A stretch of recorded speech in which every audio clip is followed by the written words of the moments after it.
আজ আমরা এসেছি মিরপুর জাতীয় চিড়িয়াখানাতে। এখানে আমরা প্রথমেই ঢুকেই দেখতে পেলাম হরিণের পাল। কত সুন্দর হরিণগুলা বিচরণ করছে। তারপর জিরাফ, তাদের লম্বা গলা, যা দেখে আমরা খুবই বিমোহিত হলাম। দেখতে দেখতে ভালোই সময় কাটছিল। মনে হলো চলো বাঘ মামাকে দেখে আসি।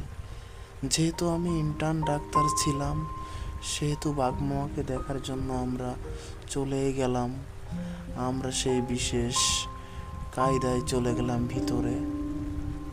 তারপর যে দেখলাম বাঘের সেই মুভমেন্টটা খুব কাছ থেকেই।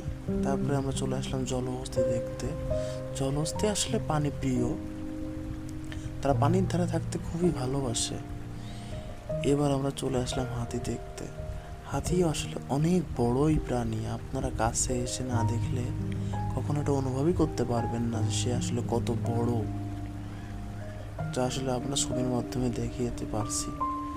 তারপর আমরা সেই কচ্ছপের কাছে আসলাম। দেখেন তারা পানিতে কিভাবে বিচরণ করছে। এবার আমরা সেই কাঙ্ক্ষিত গন্ডার, যা দেখতে অনেক সুন্দর। তারপর আমরা চলে আসলাম অন্য একটি শেডে, যেখানে আমরা দেখতে পাবো সেই উট পাখি কত বড়। আবার ঘুরে এলাম সেই ঘোড়ার শেড থেকে, যা আসলেই অনেক সুন্দর।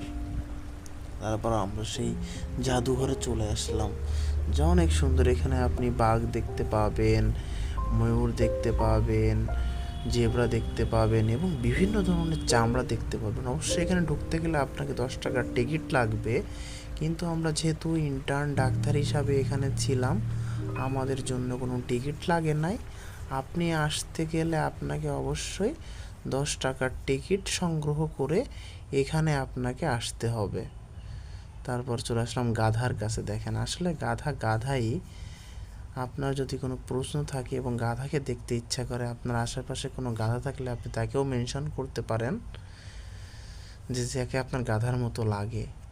তারপর আমরা চলে আসলাম বানর, যেটা অনেক বেশি খচ্চর একটা প্রাণী। মানুষ দেখলে ক্যাচম্যাচ করে। এটা অনেক দুষ্টু, কারণ মানুষের সাথে মিশতে মিশতে আরও বেশি দুষ্টু হয়ে গেছে।